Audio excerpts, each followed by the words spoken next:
रात का समय था। शहर के कोने में एक बड़ा सा महल जैसा घर था। उस घर में रहती थी आरोही और उसके दो छोटे बच्चे रियान और मिशा। उसकी ज़िंदगी किसी कहानी से कम नहीं थी। दौलत, खुशी, प्यार सब कुछ था। और सबसे बड़ी बात, उसके साथ था उसका पिता देवराज। देवराज अपने बच्चों के लिए दुनिया था और आरोही के लिए सांस जैसा। सुबह का वक्त था। बच्चे गार्डन में खेल रहे थे। आरोही उन्हें देखकर मुस्कुरा रही थी। देवराज पीछे से आकर बोलने लगा, ये सब हमेशा ऐसे ही रहे। आरोही हंसकर बोली, हम सब साथ हैं तो सब हमेशा ठीक ही रहेगा। लेकिन कुछ खुशियाँ ज़्यादा देर तक नहीं टिकती। एक रात देवराज काम से वापस आ रहा था। सड़क सुनसान थी। बारिश तेज़ चल रही थी। गाड़ी की रोशनी अंधेरे को काट रही थी और फिर एक तेज़ आवाज़ और सब कुछ ख़त्म हो गया। सुबह घर के अंदर अजीब सा सन्नाटा छा गया। दरवाजे खुलने लगे। दो लोग सफ़ेद कपड़े में। आरोही की आंखों में डर। देवराज देवराज कहाँ है? लेकिन कोई जवाब नहीं आया। बदले में सिर्फ खामोशी थी और सब खत्म हो गया था। दिन बीतने लगे। घर वही था, दौलत वही थी, लेकिन खुशियाँ चली गई थी देवराज के साथ। रात को और आरोही अकेले बैठी रहती देवराज की तस्वीर के सामने। आंखों से आंसू गिरते लेकिन आवाज़ नहीं निकलती। लेकिन जब बच्चों के पास जाती तो मुस्कुरा देती। विहान एक दिन बोला, माँ, पापा कब आएंगे? आरोही के दिल में चुभन हुई। वो उसे गले लगाकर बोली, पापा हमेशा हमारे साथ ही है बेटा। मीशा उसका हाथ पकड़कर सोने लगी। आरोही रात भर उन्हें देखती रहती और धीरे से बोलती, मैं हूँ ना, मैं सब कुछ ठीक कर दूँगी। समय बीता। आरोही ने सब कुछ संभाल लिया। घर, काम, बच्चे, सब कुछ ठीक चल रहा था। लेकिन ज़िंदगी ने फिर एक नया मोड़ लिया। एक दिन घर के बाहर एक गाड़ी रुकी। उसमें से उतरा एक आदमी। नाम था राघव। चेहरे पर हल्की सी मुस्कान, आंखों में अजीब सी गहराई। वो धीरे से बोला, मैं देवराज का पुराना जान पहचान वाला हूँ, बल्कि उसका दोस्त हूँ। आरोही उसे अंदर बुलाने लगी। वो बच्चों से मिलने लगा, उनके लिए खिलौने लाता। बच्चे मुस्कुरा देते और उसे अपना मान लेते। सब कुछ ठीक लग रहा था।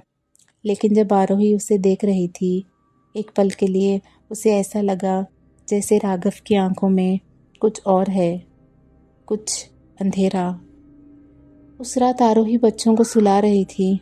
तभी घर के कोने से हल्की सी आवाज़ आई, ठकठकाने की, जैसे कोई चल रहा हो। वो डरकर मुड़कर देखती है कि ये कैसी आवाज़ है, लेकिन वहाँ कोई नहीं था। फिर एक ठंडी हवा उसके पास से गुजरने लगी और एक पल के लिए उसे महसूस हुआ जैसे कोई कह रहा हो, संभल के। रात धीरे धीरे और गहरी होती रही। घर के हर कोने में एक अजीब सा सन्नाटा था। आरोही ने बच्चों को सुला दिया था। वियान और मीशा दोनों एक दूसरे का हाथ पकड़कर सो रहे थे। वो उन्हें देखकर हल्का सा मुस्कुराई, लेकिन उसके दिल में आज एक अजीब सा बोझ था, जैसे कोई अंधेरे धीरे धीरे उसके घर में घुस रहा हो। अगले कुछ दिनों में राघव का आना जाना बढ़ने लगा। वो बच्चों के लिए खिलौने लाता, मिठाई लाता, उनके साथ खेलता। वियान उसे पसंद करने लगा। मीशा भी उसके साथ खेलती थी। राघव आरोही से कहता, तुम अकेली हो, मैं सिर्फ मदद करना चाहता हूँ। आरोही पहले थोड़ा हिचकिचाई, लेकिन धीरे धीरे उसने राघव पर भरोसा करना शुरू कर दिया। एक शाम आरोही रसोई में थी। राघव बैठक में बच्चों के साथ था। वियान हंस रहा था।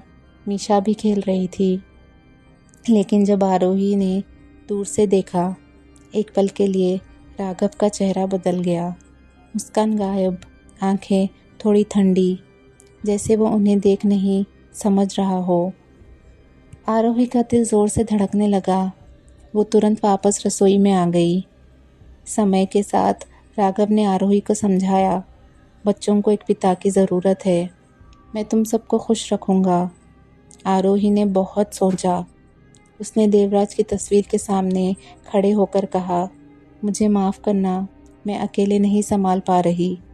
और फिर आरोही ने हाँ कह दी। शादी के बाद सब कुछ ठीक था। राघव पहले जैसा ही था, प्यार से बात करता, बच्चों के साथ खेलता। लेकिन रात होते ही घर का माहौल बदलने लगता। दीवार पर लटकी तस्वीरें हिलती, खिड़की से ठंडी हवाएं आती और कभी कभी आरोही को लगता जैसे कोई उसे देख रहा हो।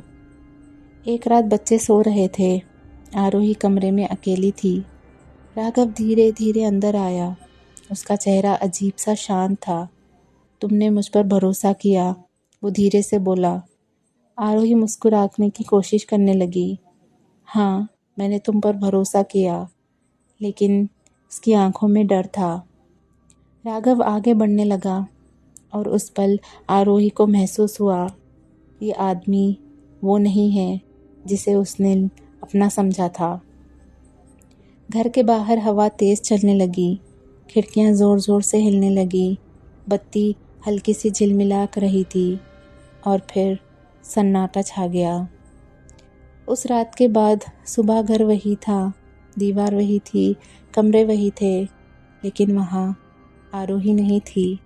सिर्फ बच्चे रह गए थे, राघव के साथ। सुबह की रोशनी घर के अंदर आ गई। वियान ने आंखें खोलते ही अपनी माँ को पुकारा, लेकिन उसे कोई जवाब नहीं आया। मीशा ने भी उठकर देखा, माँ कहाँ है? राघव धीरे से कमरे में आया। उसके चेहरे पर मुस्कान थी, लेकिन वह मुस्कान अब बहुत अलग थी। तुम्हारी माँ बाहर गई है, वो धीरे से बोला। वियान पूछने लगा, कब तक आएगी? राघव उसकी तरफ झुककर बोला, जल्दी ही वापस आ जाएगी। लेकिन उसकी आवाज़ में कोई प्यार नहीं था, सिर्फ ठंडक थी। दिन बीतने लगे, आरोही वापस नहीं आई। घर का माहौल बदल गया। अब वो घर महल नहीं लग रहा था, जैसे एक अंधेरा पिंजरा हो। रात को वियान और मीशा एक दूसरे के पास चिपक कर सोते और धीरे धीरे उन्हें भी महसूस होने लगा था कि घर में सिर्फ वो तीन नहीं हैं। एक रात मीशा की आंख खुल गई। वो धीरे से बोली, भैया। वियान उठकर पूछने लगा, क्या हुआ मीशा? मीशा कांपते हुए बोली, माँ यहीं पर है। वियान डर गया। पागल मत बनो, वो अब नहीं आएंगी। लेकिन तभी कमरे के कोने में एक हल्की सी परछाई हिली, जैसे कोई खड़ा हो, और धीरे धीरे वो परछाई गायब हो गई। राघव अब बच्चों के साथ कठोर हो गया था।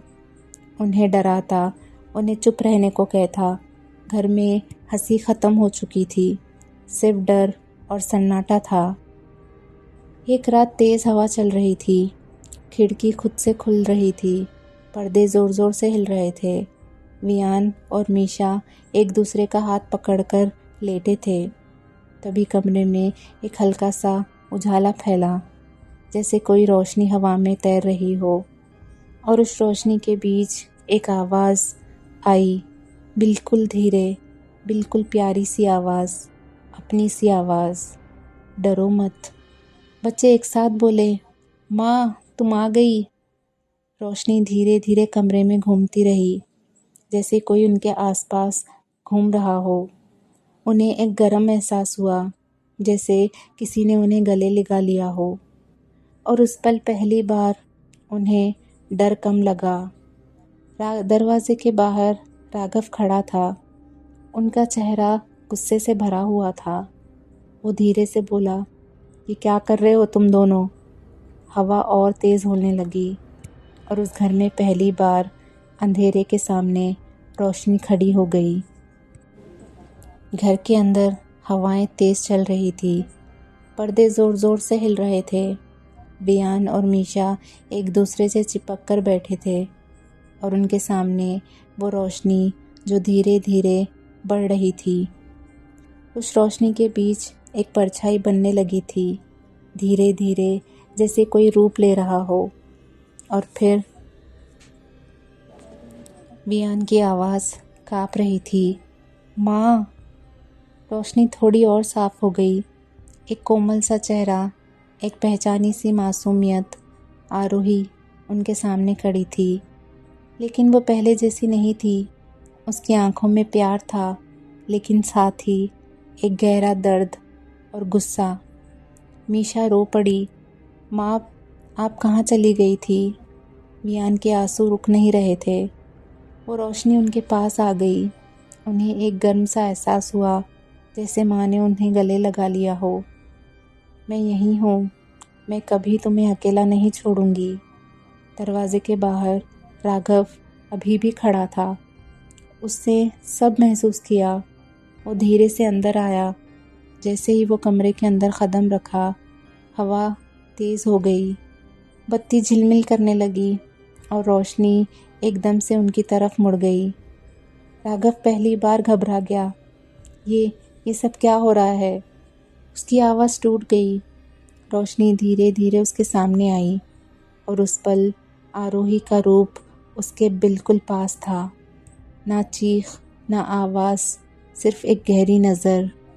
राघव पीछे हटने लगा, जैसे उसकी सांसें रुक रही हो, जैसे कोई इसे देखकर उसके अंदर तक पहुंच रही हो। घर के हर कोने से आवाज़ आई। दरवाजे बंद होते, खिड़कियां ज़ोर ज़ोर से टकराती, जैसे घर खुद जाग रहा हो। राघव चिल्लाने लगा, मुझे जाने दो मुझे। लेकिन रास्ते बंद हो चुके थे। रोशनी और तेज़ हो गई और आवाज़ आने लगी, तुमने मेरे बच्चों को दुख दिया है, अब तुम यहाँ नहीं रहोगे। राघव गिर पड़ा, काँप रहा था और उस पल वो समझ गया कि ये इंसान नहीं है, ये आरोही है, ये आरोही की रूह है। सुबह होने से पहले घर फिर से शांत हो गया। दरवाजे खुल गए। राघव कहीं नहीं था, जैसे वो कभी इस घर में था ही नहीं। सुबह की हल्की रोशनी घर में फैल गई। सब कुछ शांत था। वियान और मीशा एक दूसरे के पास बैठे थे। उनकी आंखों में डर कम था और उम्मीद ज़्यादा थी। दिन बीतने लगे थे। घर धीरे धीरे वापस घर जैसा लगने लगा था, लेकिन अब भी कुछ अलग था। रात को जब बच्चे सोते, उन्हें महसूस होता जैसे कोई उनके पास बैठा है, जैसे कोई उन्हें देख रहा है। एक रात मीशा ने आंखें खोली और धीरे से मुस्कुराई, भैया, माँ आई है। वियान ने भी महसूस किया, हल्के सा उलझाला, एक गर्म सा एहसास, जैसे माँ उनके बाल सहला रही हो। वियान धीरे से बोला, माँ, अब कब तक रहोगी? हवा हल्की सी चलने लगी और आवाज़ आई, जब तक तुम्हें मेरी ज़रूरत है, मैं यहीं तुम दोनों के साथ रहूँगी। साल बीत गए, बच्चे बड़े होने लगे।